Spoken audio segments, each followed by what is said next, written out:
Good day mga pare ko, yan dito tayo ngayon sa farm. At narinig ko parang may nanganganak na kambing, kaya tinignan ko. Kasi meron tayong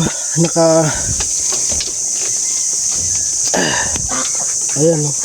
Ay, yung ating native si Marimar nanganganak. Ayun, may lumabas ng isa mga pare ko eh. Ayan o. Laki o.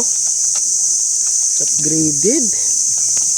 Dahil po ito yung native, magiging F1 po yung anak niyan. Ayan o. Okay. Ito na po yung 2 weeks old na mga anak po nito.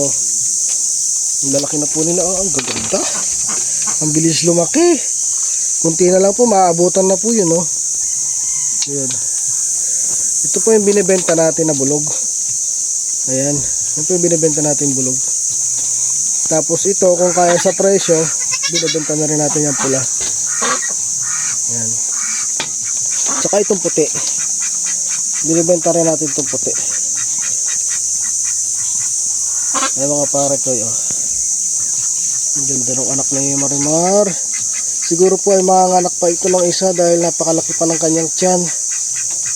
Oh. Painted yung kanyang anak. Ang laki.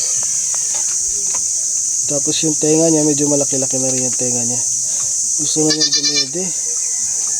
Oh, manganganak pa yan mga pare ko. Oh. Napakabait ng Panginoon. Pinagkalooban na naman tayo ng panibagong alaga. Pero magbabawas tayo kasi tingnan nyo naman oh. Wala nang mapagpastulan ngayon. Puro dry na yung mga damo.